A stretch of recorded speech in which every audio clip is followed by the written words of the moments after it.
YouTube ಚಾನಲ್ಗೆ ಸ್ವಾಗತ. ನಾನು ನಿಮ್ಮ ಕೃಪಾ. ಹಲವಾರು ವಿಧವಾದಂಥ ವಿಷಯಗಳನ್ನ ಕೊಡ್ತಾ ಬರ್ತಾ ಇದ್ದೀನಿ. ಮಾಟಮಂತ್ರದ ವಿಚಾರ ಕೊಟ್ಟಿದ್ದೀನಿ, ಸಿದ್ಧರುಗಳ ವಿಚಾರ ಕೊಟ್ಟಿದ್ದೀನಿ. ಹಾಗೆ ಇವತ್ತಿನ ಟಾಪಿಕ್ ಏನು ಅಂತಂದರೆ, ದುಷ್ಟಶಕ್ತಿಗಳು ದೇಹದಲ್ಲಿ ಇದ್ದರೆ ಅಥವಾ ನೆಗೆಟಿವ್ ಎನರ್ಜಿ ಇತ್ತು ಅಂದರೆ, ಅಥವಾ ಪ್ರೇತಾತ್ಮಗಳಾಗಿರ್ಬೋದು, ಅಥವಾ ಜಿನ್ ಆಗಿರ್ಬೋದು, ಜಿನ್ನಾತ್ ಆಗಿರ್ಬೋದು, ಅಥವಾ ಬ್ರಹ್ಮ ರಾಕ್ಷಸಗಳಾಗಿರ್ಬೋದು, ಈ ಥರ ಹಲವಾರು ಕ್ಯಾಟಗರೀಸ್ ಇರುತ್ತೆ ಪ್ರಿಯ ವೀಕ್ಷಕರೇ. ಇದು ಕೇಳೋಕ್ಕೆ ಒಂಥರ ಹೊಸ ಥರ ಅಂತ ಅನಿಸ್ಬೋದು, ಆದರೆ ಇವೆಲ್ಲವೂ ನಿಜ. ಇಂತಹ ನೆಗೆಟಿವ್ ಎನರ್ಜಿ ಇದ್ದಾಗ ನಮ್ಮ ಮುಖದಲ್ಲಿ ಅಥವಾ ಯಾವ ವ್ಯಕ್ತಿಯ ದೇಹದಲ್ಲಿ ಬಾಧೆ ಅನುಭವಿಸ್ತಿರ್ತಾನೋ ಆ ವ್ಯಕ್ತಿಯ ದೇಹದಲ್ಲಿ ಈ ರೀತಿಯಾದಂಥ ಮುಖ ಲಕ್ಷಣಗಳು ಇರುತ್ತೆ. ಇದನ್ನು ನೀವು ಗಮನಿಸ್ಕೋಬೇಕು. ಯಾವ ವ್ಯಕ್ತಿಗೆ ನಕಾರಾತ್ಮಕ ಶಕ್ತಿ ಅಥವಾ ನೆಗೆಟಿವ್ ಎನರ್ಜಿ ದೇಹದಲ್ಲಿ ಇದೆ ಎಂದಾಗ ಮುಖದಲ್ಲಿ, ಅದು ಹುಡುಗನೇ ಆಗಿರ್ಬೋದು, ಹುಡುಗಿನೇ ಆಗಿರ್ಬೋದು, ಒಂದು ಗಂಡಸೇ ಆಗಿರ್ಬೋದು, ಅಥವಾ ಹೆಂಗಸೇ ಆಗಿರ್ಬೋದು, ಏನಾಗುತ್ತೆ ಅಂದರೆ ಮೊದಲ ಸಮಯದಲ್ಲಿ ಅಥವಾ ಫಸ್ಟ್ ಸ್ಟೇಜಲ್ಲಿ ಅಂತ ನಾವೇನು ಹೇಳ್ತೀವಿ ಗೊತ್ತೇ ಆಗಲ್ಲ. ಅವರು ಎಲ್ಲರ ಥರನೇ ಇರ್ತಾರೆ. ಆನಂತರ ದಿನಗಳಲ್ಲಿ ನಿಧಾನವಾಗಿ ಗೊತ್ತಾಗುತ್ತೆ. ಆದರೆ ಇದು ಯಾಕೆ ಈ ಥರ ಆಗ್ತಾ ಇದೆ, ಏನಾಗ್ತಾ ಇದೆ ಅಂತೇಳ್ಬಿಟ್ಟು ಗೊತ್ತಾಗಲ್ಲ ಕೆಲವರಲ್ಲಿ.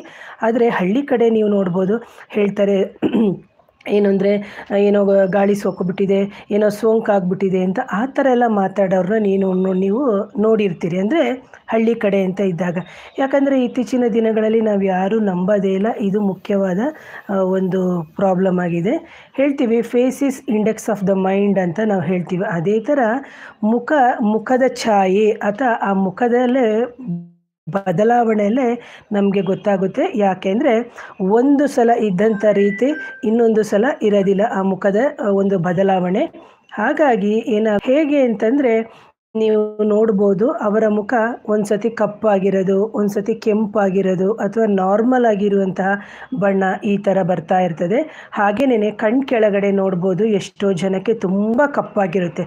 ಅದರಲ್ಲಿ ನೀವು ಅರ್ಥ ಮಾಡ್ಕೋಬೇಕು, ಕೆಲವರಿಗೆ ರಕ್ತಹೀನತೆ ಇದ್ರೂ ಕಣ್ಣು ಕೆಂಪಾಗುತ್ತೆ, ಕೆಲವರಿಗೆ ನಿದ್ದೆ ಇಲ್ಲದಿದ್ರೂ ಕಣ್ಣು ಕೆಳಗಡೆ ಕಪ್ಪಾಗುತ್ತೆ, ಅಥವಾ ಫಿಸಿಕಲಿ ಸ್ಟ್ರೆಸ್ಸು, ಮೆಂಟಲಿ ಸ್ಟ್ರೆಸ್ ಇದ್ರೂ ಕಣ್ಣಿನ ಕೆಳಗಡೆ ಕಪ್ಪಾಗುತ್ತೆ. ಆದರೆ ಆ ಕಪ್ಪಾಗಲಿಕ್ಕೆ ಕಾರಣ ಏನು ಅಂತ ನಾವು ನೋಡ್ಕೋಬೇಕು. ನಮ್ಮಲ್ಲಿ ಈ ಥರ ಏನಾದರೂ ಗೋಚಾರ ಆಗ್ತಾ ಇತ್ತು ಅಂತಂದಾಗ ನಾವು ದಯಮಾಡಿ ಅರ್ಥ ಮಾಡ್ಕೋಬೇಕು ಮುಖದ ಲಕ್ಷಣ.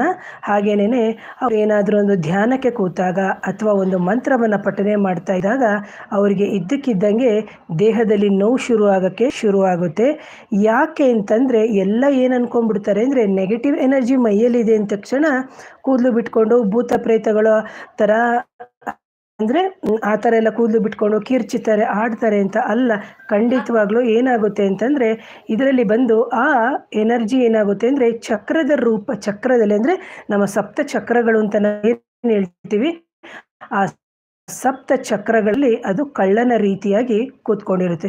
ಪ್ರಿಯ ವೀಕ್ಷಕರಲ್ಲಿ ಮತ್ತೊಂದು ಮನವಿ, ನನ್ನ ಮಾಂತ್ರಿಕ ಬಾಧೆಯ ಕೊಟ್ಟಿರುವಂಥ ವಿಚಾರ ತುಂಬ ಅಂದರೆ ಸುಮಾರು ಜನ ಆಶೀರ್ವಾದ ಮಾಡಿದ್ದೀರಿ. ಫೋನಿನ ಮುಖಾಂತರ ಸುಮಾರು ಜನ ನನಗೆ ಮೆಸೇಜಿನ ಮುಖಾಂತರ ಆಶೀರ್ವಾದ ಮಾಡಿದ್ದೀರಿ. ಜೊತೆಗೆ ನೀವು ನಮ್ಮ ತಾಯಿ ಥರ, ಅಕ್ಕ ಥರ, ತಂಗಿ ಥರ ಅಂತ ಈ ಥರ ಎಲ್ಲ ಹಲವಾರು ಜನ ಮೆಸೇಜ್ ಹಾಕಿದ್ದೀರಿ. ತುಂಬ ಅದಕ್ಕೆ ಕೃತಜ್ಞತೆನ ನಾನು ಕೊಡ್ತೀನಿ. ಆದರೆ ಇಲ್ಲೇನಾಗ್ತಾ ಇದೆ ಅಂದರೆ, ಕೆಲವರು 8 ಸತಿ 10 ಸತಿ 15 ಸತಿ ಕಂಟಿನ್ಯೂಸ್ ನಂಗೆ ಕಾಲ್ ಮಾಡ್ತಾರೆ. ದಯವಿಟ್ಟು ನನ್ನ ಪ್ರೀತಿಯ ಸಬ್ಸ್ಕ್ರೈಬರ್ಗೂ ಅಷ್ಟೇ, ಜೊತೆಯಲ್ಲಿ ಯಾರು ನೋಡ್ತಾ ಇರ್ತೀರೋ ಅಷ್ಟೇ, ಯಾರಿಗೆ ವೈಯಕ್ತಿಕವಾದಂತಹ ಕನ್ಸಲ್ಟೇಷನ್ ಬೇಕಾಗಿದೆ ಅಥವಾ ಭೇಟಿ ಆಗಬೇಕು ಅಂದರೆ ದಯವಿಟ್ಟು ವಾಟ್ಸಪ್ಪಲ್ಲಿ ಮೆಸೇಜ್ ಮಾಡಿದ್ರೆ ಸಾಕು, ನಾನೇ ನಿಮ್ಮನ್ನ ಕಾಂಟ್ಯಾಕ್ಟ್ ಮಾಡ್ತೀನಿ. ಯಾಕಂದರೆ ಈಗ ಈ ಥರ ಪ್ರೋಗ್ರಾಮ್ ಕೊಡ್ತಾ ಇರ್ತೀನಿ, ಅಥವಾ ನಾನೇನು ಕನ್ಸಲ್ಟೇಷನ್ ತೊಗೊಳ್ತಾ ಇರ್ತೀನಿ, ಮನೆ ಕೆಲಸಗಳಿರುತ್ತೆ. ಈ ಥರ ಎಲ್ಲ ಇದ್ದಾಗ ನೆನ್ನೆ ನಾನು ಜಪಕ್ಕೆ ಕೂತಿದ್ದೀನಿ, 20 ಸತಿ ಯಾರೋ ಫೋನ್ ಮಾಡಿದ್ದಾರೆ. ನಾನೊಂದು ಜಪಕ್ಕೆ ಕೂತ್ಕೊಳ್ಳೋದು ಬೇಡವಾ, ಒಂದು ತಿಂಡಿ ತಿನ್ನೋದು ಬೇಡವಾ? ಬೆಳಗ್ಗೆನೇ ಕೆಲವ್ರು 4 ಗಂಟೆಗೆ 5 ಗಂಟೆಗೆ ಮಾಡ್ತಾರೆ. ದಯವಿಟ್ಟು ಅನ್ಯಥಾ ಭಾವಿಸಬೇಡಿ, ಯಾರೂ ಆ ಥರ ಮಾಡಬೇಡಿ. ನೀವು ಯಾರಿಗಾದರೂ ಪರ್ಸನಲ್ ಆಗಿ ನನ್ನ ಕನ್ಸಲ್ಟೇಷನ್ ಬೇಕು, ನನಗೆ ಅರ್ಥ ಆಗುತ್ತೆ ಈ ಥರ ತೊಂದರೆ ಇದ್ದಾಗ ಎಷ್ಟೋ ಕಡೆ ಸುತ್ತಿರ್ತಾರೆ, ಹಲವಾರು ಬಾಧೆಗಳು ಅನುಭವಿಸಿರ್ತೀರಿ, ನೋವು ಅನುಭವಿಸಿರ್ತೀರಿ, ಪರಿಹಾರ ಆಗಲ್ಲ ಪ್ರಿಯ ವೀಕ್ಷಕರೇ. ಇದನ್ನು ಸತತವಾಗಿ ನಾವು ಮಾಡ್ತಾನೇ ಹೋಗಬೇಕು. ಹಾಗಾಗಿ ನಾನು ಹೇಳ್ತಾ ಇದ್ದೀನಿ, ನಿಮಗೆ ಯಾರಿಗಾದರೂ ಬೇಕು ಅಂದರೆ ನನಗೆ ಮೆಸೇಜ್ ಹಾಕಿ, ನಾನೇ ಸಮಯ ಸಿಗ್ದಾಗ ಕಾಲ್ ಮಾಡ್ತೀನಿ. ಕೆಲವರು ಟ್ರೈನಲ್ಲಿ ಹೋದಾಗ ಫೋನ್ ಮಾಡೋದು, ಸ್ಕೂಟ್ರಲ್ಲಿ ಹೋಗ್ತಾ ಫೋನ್ ಮಾಡೋದು, ಈಗ ಮಳೆ ಬೇರೆ, ಆ ಥರ ಎಲ್ಲ ಮಾಡಿದಾಗ ನನ್ನ ವ್ಯಾಲ್ಯೂಯೇಬಲ್ ಟೈಮ್ ನನಗೆ ಹಾಳಾಗುತ್ತೆ. ಹಾಗೆ ಜೊತೆಗೆ ಕಂಟಿನ್ಯೂಸ್ ಫೋನ್ ಅಂದಾಗ ಆ ರೇಡಿಯೇಷನ್ ಎಫೆಕ್ಟು ನಮ್ಮ ಫಿಸಿಕಲ್ ಬಾಡಿಗೆ ಆಗುತ್ತೆ. ನಾವು ಏನೇ ಒಂದು ಜಪ ತಪದಲ್ಲಿ ಇದ್ರೂ ಸೊ ವೈಯಕ್ತಿಕ ವಿಚಾರ ಅಂತ ಬಂದಾಗ ದಯವಿಟ್ಟು ಅರ್ಥ ಮಾಡ್ಕೊಳ್ಳಿ ಪ್ರಿಯ ವೀಕ್ಷಕರೇ. ಹಾಗೆಯೇ ಯಾರು ಈ ನಕಾರಾತ್ಮಕ ಶಕ್ತಿ ಇರುವಂತಹ ವ್ಯಕ್ತಿ ಧ್ಯಾನಕ್ಕೆ ಕೂತಾಗ ಅಥವಾ ಒಂದು ಮಂತ್ರವನ್ನು ಜಪಕ್ಕೆ ಅಂತ ಅವರು ಕೂತಾದಾಗ ಏನಾಗುತ್ತೆ ಅಂದರೆ ಅವರ ದೇಹದಲ್ಲಿ ನೋವುಗಳು ಸಮೇತ ಶುರುವಾಗುತ್ತೆ, ಸುಸ್ತಾಗುತ್ತೆ, ಸಂಕಟ ಆಗುತ್ತೆ. ಜೊತೆಗೆ ಅವರ ಮುಖ ಎಲ್ಲ ಒಂಥರ ಬಾಡಿ ಹೋಗುತ್ತೆ. ಎಷ್ಟು ಚೆನ್ನಾಗಿರೋರು ಕೆಲವರು ಅಷ್ಟೇ ಬಾಡಿ ಹೋಗ್ತಾರೆ. ಹಾಗೆ ಮುಖದಲ್ಲಿ ರವರವ ಅಂತ ಕೆಲವ್ರ ಮುಖ ನೀವು ನೋಡಬೇಕು, ಒಂದು ಚೂರು ನಗು ಮುಖನೇ ಇರಲ್ಲ. ಕೆಲವರು ಹೇಳ್ತಾರೆ ನಾನು ಮುಂಚೆ ತುಂಬ ನಗ್ತಾ ಇದ್ದೆ, ತುಂಬ ಜಾಲಿಯಾಗಿದೆ, ತುಂಬ ಎಂಜಾಯ್ ಮಾಡ್ತಾ ಇದ್ದೆ, ತುಂಬ ಪೀಸ್ಫುಲ್ ಆಗಿದೆ ಅಂತ. ಯಾಕೋ ಈ ನಡುವೆ ತುಂಬ ಕೋಪ ಬರುತ್ತೆ, ರವ ಅಂತ ಆ ಕಣ್ಣುಗಳು ನೋಡಿದ್ರೆ ಇಷ್ಟಿಷ್ಟು ದಪ್ಪ ಬಿಡ್ತಾ ಇರ್ತಾರೆ. ಯಾಕೆ ಅಂದರೆ ಅವರ ದೇಹ ಶಾಂತವಾಗಿದ್ದರೂ ಅವರ ದೇಹದಲ್ಲಿ ಇರುವಂತಹ ನಕಾರಾತ್ಮಕ ಅಥವಾ ದುಷ್ಟಶಕ್ತಿಗಳು ಅಥವಾ ಅನ್ಯ ಆತ್ಮಗಳು ಅಥವಾ ಇತರರು ಸೇರಿಸಿರುವ ಆತ್ಮಗಳು ಅಥವಾ ಜನ್ಮಾಂತರದಿಂದ ಬಂದಿರುವ ಆತ್ಮಗಳು ಸಮೇತ ಇದ್ದಾಗ ಏನಾಗುತ್ತೆ, ನಮ್ಮ ಮನೆಯವರ ಜೊತೆ ಅಥವಾ ನಮ್ಮ ಸ್ನೇಹಿತರ ಜೊತೆ ನಾವು ಕೆಲಸ ಮಾಡುವ ಒಂದು ಕಡೆಯಲ್ಲಾಗಿರ್ಬೋದು, ನಮಗೆ ನಮ್ಮ ಮುಖದ ಛಾಯೆಯಲ್ಲೇ ಅಥವಾ ನಮ್ಮ ಮುಖದಲ್ಲೇ ಅವ್ರಿಗೆ ಗೊತ್ತಾಗ್ಬಿಡುತ್ತೆ, ಏನಪ್ಪ ಇವಳು ಇಷ್ಟು ಕೋಪ ಮಾಡ್ಕೋತಿದ್ದಾಳೆ, ರವ ಅಂತಿದ್ದಾಳೆ ಅಂತ. ಹಾಗೆ ಒಂದು ಸಮಯದಲ್ಲಿ ಕೋಪ ಕಾಣಿಸ್ಕೊಳ್ಳೋದು, ಇನ್ನೊಂದು ಸಮಯದಲ್ಲಿ ದುಃಖವಾದ ರೀತಿಯಲ್ಲಿ ಕಾಣಿಸ್ಕೊತಾ ಇರುತ್ತೆ. ಹಾಗೆ ಗಂಡ ಇದ್ದರೆ ಗಂಡನ ಮೇಲೆ ನಾವು ಕೂಗಾಡೋದು, ಅಥವಾ ಹೆಂಡತಿಗೆ ಇದ್ದರೆ ಗಂಡನ ಮೇಲೆ ಕೂಗಾಡೋದು, ಗಂಡನಿಗೆ ತೊಂದರೆ ಇದ್ದರೆ ಹೆಂಡತಿ ಮೇಲೆ ಕೂಗಾಡೋದು, ಅಥವಾ ಮಕ್ಕಳಿತ್ತು ಅಂದರೆ ಮಕ್ಕಳ ಮೇಲೆ ಕೋಪ ಮಾಡ್ಕೊಳ್ಳೋದು, ಕೂಗಾಡೋದು. ಅಂದರೆ ಆ ಕ್ರೋಧದ ಒಂದು ರೂಪ ಅಂತ ಏನಿದೆ, ಆ ಕ್ರೋಧದ ರೂಪವನ್ನು ಉಂಟು ಮಾಡುತ್ತೆ. ಯಾಕೆ ಅಂತಂದರೆ ಅದಕ್ಕೆ ಬೇಕಾಗಿರೋದು ಅಥವಾ ಅನ್ಯ ಆತ್ಮಗಳಿಗೆ ಅಥವಾ ಮಾಂತ್ರಿಕ ಬಾಧೆ ಆದಾಗ ಅಥವಾ ದುಷ್ಟಶಕ್ತಿಗಳಿಂದ ಸೇರಿತು ಅಂತಂದರೆ ಅದು ಏನು ಮಾಡುತ್ತೆ ಅಂದರೆ ಆ ವ್ಯಕ್ತಿಯನ್ನು, ಯಾವ ವ್ಯಕ್ತಿಯ ದೇಹದಲ್ಲಿ ಸೇರುತ್ತೆ ಆ ವ್ಯಕ್ತಿಯನ್ನು ಕೆಳಹಂತಕ್ಕೆ ತಗೊಂಡು ಹೋಗುತ್ತೆ. ಕೆಳಹಂತಕ್ಕೆ ತಗೊಂಡು ಹೋಗಿಬಿಟ್ಟು ಆ ವ್ಯಕ್ತಿಯ ಆತ್ಮದ ಅಂದರೆ ಆ ವ್ಯಕ್ತಿಯ ಆತ್ಮದಿಂದ ಈ ವ್ಯಕ್ತಿಗೆ ಆ ಆತ್ಮದ ಒಂದು ಪರಿಲೋಚನೆಯೇ ಇಲ್ಲದಂಗೆ ಮಾಡಾಕುತ್ತೆ. ಜೊತೆಗೆ ಈ ವ್ಯಕ್ತಿಯ ದೇಹವನ್ನು ಅದು ಬಳಸಲಿಕ್ಕೆ ಶುರು ಮಾಡುತ್ತೆ. ಅದು ಎಷ್ಟೇ ಸಬಲರಾಗಿದ್ದರೂ, ಅದು ಮಾನಸಿಕವಾಗಿ ಸಬಲರಾಗಿದ್ದರೂ ಅಥವಾ ದೈಹಿಕವಾಗಿ ಸಬಲರಾಗಿದ್ದರೂ ಗಂಡ ಹೆಂಡರ ಮಧ್ಯೆ ಸಮಸ್ಯೆಗಳಾಗೋದು, ಆಮೇಲೆ ಜೊತೆಗೆ ಸಮಾಜದಲ್ಲಿ ಯಾವುದೇ ರೀತಿಯ ಅವರಿಗೆ ಒಂದು ನೆರವು ಅಥವಾ ಒಂದು ಉಪಯೋಗನೇ ಸಿಗಲ್ಲ. ನೀವು ನೋಡ್ಬೋದು, ಹೇಳ್ತಾರೆ ಎಷ್ಟೋ ಜನ, ಮೇಡಮ್ ನಮಗೆ ಯಾವ ಕೆಲಸ ಆಗಲ್ಲ, ನಮ್ಮ ಮನೆಯವರೆಲ್ಲ ಕೈ ಬಿಟ್ಬಿಟ್ಟಿದ್ದಾರೆ, ತುಂಬ ನೋವಲ್ಲೇ ಇದ್ದೀವಿ, ನಾವು ತುಂಬ ಸಂಕಟ ಅನುಭವಿಸ್ತಾ ಇದ್ದೀವಿ, ತುಂಬ ಚಿಂತೆ ಆಗ್ತಾ ಇದೆ, ತುಂಬ ಕಷ್ಟ ಆಗ್ತಾ ಇದೆ, ಇದೆಲ್ಲನೂ ಅವರು ಹೇಳ್ತಾ ಇರ್ತಾರೆ. ಯಾಕೆ ಅಂದರೆ ಈ ಪ್ರೇತಾತ್ಮ ಅಥವಾ ದುಷ್ಟಶಕ್ತಿ, ಈ ನೆಗೆಟಿವ್ ಎನರ್ಜಿ ಅಥವಾ ಅನ್ಯ ಆತ್ಮಗಳು ಮೈ ಹಿಡಿದಾಗ ಮುಖದಲ್ಲಿ ಕಾಣುವಂತಹ ಒಂದು ಛಾಯೆಯಾಗಿರುತ್ತೆ. ಹಾಗೇನೇ ಸದಾ ಚಿಂತೆಯಲ್ಲಿರ್ತಾರೆ. ಕೆಲವ್ರು ನೋಡ್ಬೇಕು, ಸುಮ್ಮನೆ ಹಿಂಗೆ ಕೈ ಕೊಟ್ಕೊಳ್ಳೋದು, ಏನೋ ಯೋಚನೆ ಮಾಡ್ದಂಗೆ ಮಾಡ್ತಾ ಇರ್ತಾರೆ. ಆದರೆ ಅವ್ರು ಕೇಳಿದಾಗ ನಾನೇನೇ ಯೋಚನೆ ಮಾಡ್ತಾ ಇಲ್ಲಪ್ಪ, ನನ್ನ ಪಾಡಿಗೆ ನಾನು ಇದ್ದೀನಿ ಅಂತ. ಆದರೆ ಆ ದೇಹವನ್ನು, ಆ ವ್ಯಕ್ತಿಯ ದೇಹವನ್ನು ಈ ಆತ್ಮ ಆ ರೀತಿ ಬಳಸ್ಕೊಳ್ತಾ ಇರುತ್ತೆ. ಜೊತೆಗೆ ಮಾನಸಿಕ ನೆಮ್ಮದಿ ಇರಲ್ಲ, ಹಾಗೆ ಕೆಲಸ ಹಾಳು ಮಾಡ್ತಾ ಇರ್ತದೆ. ಎಷ್ಟೋ ಜನಕ್ಕೆ ಏನಾಗುತ್ತೆ ಅಂದರೆ ಒಂದು ಕಡೆ ಕೆಲಸ ಮಾಡ್ತಿರ್ತಾರೆ, ಇನ್ನೊಂದು ಕಡೆ ಬಿಟ್ಟು ಹೋಗೋದು, ಒಂದು ಕಡೆ ಮಾಡೋದು, ಇನ್ನೊಂದು ಕಡೆ ಬಿಟ್ಟು ಹೋಗೋದು, ಈ ಥರ ಎಲ್ಲ ಮಾಡ್ತಾ ಇರ್ತಾರೆ. ಹಾಗೆ ಎಷ್ಟೋ ಜನ ಏನು ಮಾಡ್ತಾರೆ ಅಂದರೆ ವ್ಯಕ್ತಿಯ ದೇಹದಲ್ಲಿ ಆಗಿರುವಂತಹ ತೊಂದರೆಗಳನ್ನು ಪರಿಗಣನೆ ಮಾಡಲ್ಲ. ಸುಮ್ಮನೆ ಆದರೂ ಮನೆ ಚೇಂಜ್ ಮಾಡೋದು, ನಾನು ಈ ಮನೇಲಿದ್ದೀನಿ, ಆ ಮನೇಲಿದ್ದೀನಿ ಅಂತಂತ. ಅಂದರೆ ಈ ಮನೆಗೆ ಬಂದಮೇಲೆ ನಂಗೆ ಪ್ರಾಬ್ಲಮ್ ಆಯಿತು, ಸೊ ನೆಕ್ಸ್ಟ್ ಮನೆ ನೋಡೋಣ ಅಂತೇಳಿ ಕೆಲವರು ಸ್ವಂತ ಮನೆ ಇರ್ತಾರೆ, ಕೆಲವರು ಅದನ್ನ ಮಾರ್ಕೊಂಡು ಹೋಗ್ತಾರೆ, ಮತ್ತೆ ಬಾಡಿಗೆ ಮನೆಗೆ ಹೋಗ್ತಾರೆ. ಇಲ್ಲ, ಖಂಡಿತವಾಗ್ಲೂ ಆ ಮುಖದಲ್ಲೇ ಅವರ ಛಾಯೆ ಗೊತ್ತಾಗುತ್ತೆ. ಹಾಗಾಗಿ ಏನು ಮಾಡಬೇಕು ಅಂತಂದರೆ, ನಿಮ್ಮಲ್ಲಿ ಒಳ್ಳೆಯ ರೀತಿಯ ಆಲೋಚನೆಯೇ ಇರುತ್ತೆ, ನಿಮ್ಮಲ್ಲಿ ಒಳ್ಳೆಯ ಸಕಾರಾತ್ಮಕ ಭಾವನೆಗಳನ್ನೇ ಬೆಳೆಸ್ಕೊಂಡಿರ್ತೀರಿ. ಆದರೆ ಯಾವಾಗ ಈ ನಕಾರಾತ್ಮಕ ಶಕ್ತಿ, ಈ ದುಷ್ಟಶಕ್ತಿ, ಅನ್ಯ ಆತ್ಮಗಳು, ಮಾಂತ್ರಿಕ ಬಾಧೆಗಳು ಯಾವಾಗ ಆಗುತ್ತೆ, ಆಗ ನೀವು ನಿಮ್ಮ ಮುಖವನ್ನೇ ಕನ್ನಡಿಲಿ ನೋಡ್ಕೊಳ್ಳಿ ಪ್ರಿಯ ವೀಕ್ಷಕರೇ. ಎಷ್ಟೊಂದು ಸುರೂಪಿಯಾಗಿದ್ದೆ ನಾನು, ಯಾಕೆ ಈ ನಡುವೆ ನನ್ನ ಮುಖ ಈ ಥರ ಆಗ್ತಾ ಇದೆ, ಕಪ್ಪಾಗ್ತಾ ಇದೆ, ಜೊತೆಗೆ ನನ್ನ ಮುಖದಲ್ಲಿರುವಂತಹ ಕಣ್ಣುಗಳು ಒಂಥರ ನಿಸ್ತೇಜವಾಗಿದೆ, ಮೀನ್ಸ್ ಒಂಥರ ಡ್ರೈ ಆಗೋದು, ಆ ಕಣ್ಣುಗಳಲ್ಲಿ ಕಳೆನೇ ಇರೋದಿಲ್ಲ ಅಂತಹ ಅದೆಲ್ಲ ಆಗ್ತಾ ಇರುತ್ತೆ. ಜೊತೆಗೆ ನಾವು ಯಾರ ಜೊತೆನಾದರೂ ಮಾತಾಡಬೇಕಾದ್ರೆ ಸರಿಯಾಗಿ ಮುಖನೇ ಕೊಟ್ಟು ಮಾತಾಡಲ್ಲ, ಸರಿಯಾಗಿ ನಿದ್ದೆ ಮಾಡದೇ ಇರೋದು, ಆಮೇಲೆ ನಮ್ಮ ಎಲ್ಲ ಕೆಲಸ ಕಾರ್ಯಗಳು ಸಮೇತ ಹಾಳಾಗ್ತಾ ಇರುತ್ತೆ. ಹಾಗೆ ಕೆಲವರಲ್ಲಿ ಏನಾಗುತ್ತೆ ಅಂದರೆ, ಕೆಲವರಲ್ಲಿ ಆಲ್ಮೋಸ್ಟ್ 99% ನನ್ನ ಒಪಿನಿಯನ್ ಪ್ರಕಾರ, ನನ್ನ ಕೇಸ್ ಸ್ಟಡೀಸ್ ಪ್ರಕಾರ ಮುಖದ ಒಂಥರ ಮಂಡಲ ಅಂತ ನಾವೇನು ಹೇಳ್ತೀವಿ, ಈ ಕೆನ್ನೆಗಳಾಗಿರ್ಬೋದು, ಇದಾಗಿರ್ಬೋದು, ಈ ಕಿವಿಗಳಾಗಿರ್ಬೋದು, ಇವೆಲ್ಲವೂ ಏನು ಕಾರಣ ಅಂತಲೇ ನಿಮಗೆ ಗೊತ್ತಾಗಲ್ಲ. ನೋವಿನಿಂದ ಕೂಡಿರ್ತದೆ. ಜೊತೆಗೆ ಈ ಉಬ್ಬುಗಳು ಅಂತ ಹೇಳ್ತೀವಿ, ಈ ಉಬ್ಬುಗಳು, ತಲೆನೋವು ಇವೆಲ್ಲ ಬರ್ತಾ ಇರುತ್ತೆ.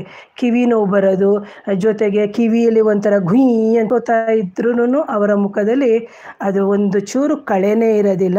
ಅಂತಹ ಸಂದರ್ಭದಲ್ಲಿ ನೀವು ಯೋಚನೆ ಮಾಡಬೇಕು, ಯಾಕೆ ನನ್ನ ಮುಖದ ಕಳೆ ಗುಂಗ್ತಾ ಇದೆ, ಯಾಕೆ ನನ್ನ ಮುಖ ಈ ಥರ ಆಗ್ತಾ ಇದೆ ಅಂತ ಹೇಳ್ಬಿಟ್ಟು. ನೀವು ನೋಡ್ಬೋದು, ಕೆಲವರಿಗೆ 1 6 ತಿಂಗಳು ಆಗೋಷ್ಟ್ರ ಒಳಗಡೆಗೆ ಇನ್ನೂ ನೋವು ಜಾಸ್ತಿ ಆಗುತ್ತೆ. ಬಟ್ ಅವ್ರು ಏನು ಅನ್ಕೋತಾರೆ, ಏನೋ ಸೈನಸೈಟಿಸ್ ಆಗಿರ್ಬೋದು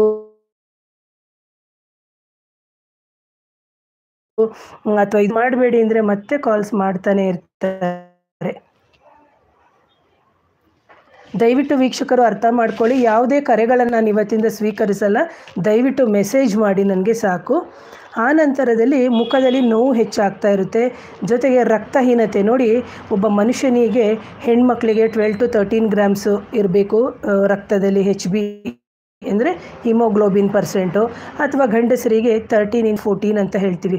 ಅವರ ದೇಹದಲ್ಲಿ ರಕ್ತ 10ರಿಂದ 11 ಗ್ರಾಮು 12 ಗ್ರಾಮು ಇದ್ರೂ ಕಣ್ಣುಗಳು ನೀವು ನೋಡ್ಬೋದು, ಕಣ್ಣುಗಳೆಲ್ಲ ಬಿಳಿಯಾಗ್ಬಿಟ್ಟಿರ್ತದೆ. ಆ ಬಿಳಿಯಾಗಿ ಒಂಥರ ಕಣ್ಣುಗಳು ನಿಸ್ತೇಜವಾಗಿ ಹೋಗ್ತಾ ಇರುತ್ತೆ. ಜೊತೆಗೆ ಅವರ ಮುಖದಲ್ಲಿ ಹೇಳಿದೆ ಕಾಂತಿ ಇರಲ್ಲ ಅಂತ, ಹಾಗೆ ನಿದ್ದೆ ಬರದೇ ಇರೋದು, ಕಣ್ಣಿನ ಸುತ್ತ ಕಪ್ಪಾಗೋದು, ಮುಖದಲ್ಲಿ ಎಲ್ಲ ಒಂಥರ ಪಿಂಪಲ್ಸ್ ಆಗೋದು. ಯಾಕೆ ಅಂತಂದರೆ ರಕ್ತನೇ ಅವರಿಗೆ ಕಲುಷಿತವಾಗಿ ಮುಖದಲ್ಲಿ ಇಷ್ಟು ತೊಂದರೆ ಕೊಡುತ್ತೆ. ಬರೀ ಮುಖದ್ದು ಹೇಳಿದ್ದೀನಿ ನಾನು, ಕಣ್ಣುಗಳು ತೊಂದರೆ ಕೊಡುತ್ತೆ, ಮೂಗುದು, ಬಾಯಿದು, ಇದೆಲ್ಲ ಒಂಥರ ಸಿಡ್ತ, ಒಂಥರ ನೋವು, ಈ ಥರ ಎಲ್ಲ ಆಗಿ ಮುಖ ಎಲ್ಲ ಬೆಳೆಸ್ಕೊತಾ ಇರುತ್ತೆ. ಅದೇ ರೀತಿ ಅವರು ಈ ದೇಹದಿಂದ ಅಥವಾ ಆ ವ್ಯಕ್ತಿಯ ದೇಹದಲ್ಲಿ ಆಗುತ್ತಿರುವಂಥ ಮುಖದಲ್ಲಿನೇ ಇಷ್ಟು ತೊಂದರೆ ಅನುಭವಿಸ್ತಿದ್ರೆ ದೇಹದ ಇನ್ನೂ ಈ ಥರ ಹಲವು ಭಾಗಗಳಲ್ಲಿ ಇನ್ನೆಷ್ಟು ತೊಂದರೆ ಅನುಭವಿಸ್ತಾ ಇರ್ತಾರೆ, ನೀವೇ ಯೋಚನೆ ಮಾಡಬೇಕು. ಕೆಲವ್ರು ಏನು ಮಾಡ್ತಾರೆ ಅಂದರೆ ಫೋನ್ ಮಾಡಿ ಹೇಳೋದು ನನಗೆ, ಮೇಡಮ್ 1 ದಿನದಲ್ಲೇ ಪರಿಹಾರ ಮಾಡಿಬಿಡಿ, 1 ದಿನದಲ್ಲಿ. ಏನಿದು ಮ್ಯಾಜಿಕ್ಕಾ? ಒಂದು ಮಗು ಹುಟ್ಟಿ ಬರಬೇಕಾದ್ರೆ 9 ತಿಂಗಳ ಮೇಲೆ 10 ದಿನ ಸಮಯ ತಗೊಳ್ಳುತ್ತೆ. ಒಂದು ಚಿಕ್ಕ ಗಿಡವನ್ನು ನಾವು ಸೀಡ್ಸ್ ಹಾಕಿದಾಗ ಅದು ಬೆಳೆದು ಮರ ಕೊಡಬೇಕಾದ್ರೆ ಎಷ್ಟು ಸಮಯ ಬೇಕು? ಯಾವುದೇ ಒಂದು ಪರಿಹಾರಗಳನ್ನು ಮಾಡಬೇಕಾದ್ರೆ, ಒಂದು ಉಚ್ಚಾಟನೆಯನ್ನು ಮಾಡಿಸ್ಕೋಬೇಕು ಅಂತಂದಾಗ ದಯವಿಟ್ಟು ನೀವು ಅರ್ಥ ಮಾಡ್ಕೋಬೇಕು. ಅದಕ್ಕೆ ಸಮಯನೂ ಬೇಕು, ಕಾಲಾವಕಾಶನೂ ಬೇಕು. ಹಾಗಾಗಿ ಯಾರ್ಯಾರು ಇವತ್ತು ನನ್ನ ಕಾರ್ಯಕ್ರಮವನ್ನು ನೋಡ್ತಾ ಇದ್ದೀರಿ, ಯಾವುದೇ ನಕಾರಾತ್ಮಕ ಶಕ್ತಿ ಆಗಿರಲಿ, ನೆಗೆಟಿವ್ ಎನರ್ಜಿ ಆಗಲಿ, ಜಿನ್ನಾಗಿರಲಿ, ಜಿನ್ನಾತಾಗಿರಲಿ, ಭೂತ ಪ್ರೇತ ಯಾವುದೇ ಆಗಿರಲಿ, ಅವರಿಗೆ ಮುಖದಲ್ಲಿ ಹಲವಾರು ರೀತಿಯಾದಂಥ, ಕೆಲವರಿಗೆ ನೋಡಬೇಕು ಬಂಗ ಥರ ಬಂದ್ಬಿಟ್ಟಿರುತ್ತೆ. ಅವರು ಸ್ಕಿನ್ನಿಗೆ ಸಂಬಂಧಪಟ್ಟಂತಹ ಹಲವಾರು ಟ್ರೀಟ್ಮೆಂಟ್ ತಗೋತಾ ಇರ್ತಾರೆ. ಜೊತೆಗೆ ಬಂದು ಆಯುರ್ವೇದ, ಯುನಾನಿ, ಹೋಮಿಯೋಪತಿ ಈ ಥರ ಎಲ್ಲ ಔಷಧಿ ತೊಗೊಂಡಿರ್ತಾರೆ, ಆದರೂ ಕಮ್ಮಿ ಆಗಲ್ಲ. ದೇಹದಲ್ಲಿ ಒಂದಲ್ಲ ಒಂದು ಭಾಗದಲ್ಲಿ ಕಪ್ಪು ರೀತಿಯಲ್ಲಿ ಇರುತ್ತೆ. ಕೆಲವರಿಗೆ ಇಲ್ಲೆಲ್ಲ ಪೂರ್ತಿ ಕಪ್ಪಾಗ್ಬಿಟ್ಟಿರ್ತದೆ, ಇಷ್ಟಿಷ್ಟು ಅಗಲಕ್ಕೆ ಕಪ್ಪಾಗ್ಬಿಟ್ಟಿರ್ತದೆ. ಅವರು ಏನೋ ಫೇಶಿಯಲ್ ಮಾಡೋದು, ಈ ನಡುವೆ ಏನೋ ಸ್ಕಿನ್ನದೇನೇನೋ ಇದಾವಲ್ಲ ಅದೆಲ್ಲ ಹಚ್ಕೋತಾರೆ, ಆದರೂ ಕಮ್ಮಿ ಆಗಲ್ಲ.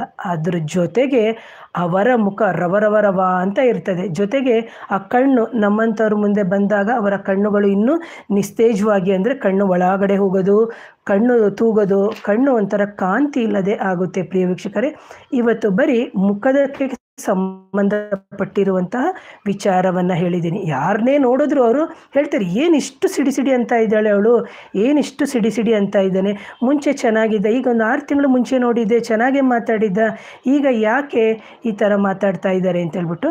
ಹಾಗಾಗಿ ದಯವಿಟ್ಟು ಪ್ರಿಯ ವೀಕ್ಷಕರು ಅರ್ಥ ಮಾಡ್ಕೋಬೇಕು. ಯಾವುದೇ ಪರಿಹಾರ ಅಂದಾಗ ಕುಲದೇವರು, ಮನೆದೇವರು, ಇಷ್ಟದೇವರು, ಗ್ರಾಮದೇವರ ಮುಖಾಂತರನೇ ಮೊರೆ ಹೋಗ್ಕೊಂಡು ನಿಮ್ಮ ಹಲವಾರು ವರ್ಷದ ಸಮಸ್ಯೆ, 50 ವರ್ಷ 60 ವರ್ಷ ಇನ್ನೇನು ಅವರ ಕಾಲಾವಕಾಶನೇ ಮುಗ್ದೋಯ್ತು ಅಂಥ ಸಮಯದವರು ನಂಗೆ ಕರೆ ಮಾಡ್ತಾ ಇದ್ದೀರಿ. ಯಾಕಂದರೆ ಕೆಲವರು ಹೇಳ್ಕೊಳ್ಳೋದು ನೋಡಿದ್ರೆ ತುಂಬ ಮನಸ್ಸಿಗೆ ನೋವಾಗುತ್ತೆ, ಖಂಡಿತವಾಗ್ಲೂ ಅದ್ರ ಬಗ್ಗೆ. ಯಾಕಂದರೆ ಪ್ರತಿಯೊಂದು ವ್ಯಕ್ತಿಗೆ ಅವರದೇ ಆದಂತಹ ನೋವು, ಅವರದೇ ಆದಂತಹ ತೊಂದರೆಗಳಿದೆ. ಹಾಗಂತ ಹೇಳಿಬಿಟ್ಟು ನೀವು ಅದನ್ನು ಸೂಸೈಡ್ ಮಾಡ್ಕೊಳ್ಳೋದು, ಇದು ಮಾಡೋದು ಅವೆಲ್ಲ ಮಾಡಬೇಡಿ. ನೆನ್ನೆ ಯಾರೋ ಫೋನ್ ಮಾಡಿಬಿಟ್ಟು ನನಗೆ 4 ಗಂಟೆಗೆ ರಾಯಚೂರಿಂದ, ನಾನು ಯಾವುದೋ ಬೆಟ್ಟದ ಮೇಲೆ ನಿಂತಿದ್ದೀನಿ, ಬಿದ್ದೋಯ್ತಿದ್ದೀನಿ ಹೇಳ್ತಾನೆ ನನಗೆ. ದಯವಿಟ್ಟು ಅದಕ್ಕೆ ನನಗೆ ಈ ಥರ ಕರೆಗಳನ್ನೇ ಮಾಡಬೇಡಿ. ಏನೋ ಸಾಮಾಜಿಕ ಕಾರ್ಯ ಮಾಡ್ತಾ ಇದ್ದೀವಿ, ನಿಮಗೂ ಒಳ್ಳೇದಾಗಬೇಕು, ನಮಗೂ ಒಳ್ಳೇದಾಗಬೇಕು, ನಾವು ಕಲ್ತಿರೋ ವಿದ್ಯೆಗೆ ಅಂತ 4 ಗಂಟೆಗೆ ಆ ಥರ ಮಾಡಿಬಿಟ್ಟು ಹೇಳಿದ್ರೆ ಲಾಸ್ಟ್ ಕಾಲ್ ಯಾರು ಮಾಡಿದ್ದು ಅಂತಂದರೆ ನನಗೆ ಮಾಡಿದ್ದು ಅಂತ ನಮ್ಮನ್ನು ಹಿಡ್ಕೊಳ್ಳಲ್ವ. ದಯವಿಟ್ಟು ಹಾಗಾಗಿ ನಿಮಗೆ ಕನ್ಸಲ್ಟೇಷನ್ ಬೇಕು ಅಂತ ಇದ್ದರೆ ಪ್ರಿಯ ವೀಕ್ಷಕರು ನನಗೆ ವಾಟ್ಸಪ್ ಮುಖಾಂತರ ಮೆಸೇಜ್ ಮಾಡಿ, ಆ ನಂತರದಲ್ಲಿ ನಾನು ಡೇಟು ಟೈಮ್ ಕೊಡ್ತೀನಿ. ಆ ನಂತರದಲ್ಲಿ ದಯವಿಟ್ಟು ನೀವು ನನ್ನನ್ನು ಮೀಟ್ ಮಾಡ್ಬೋದು.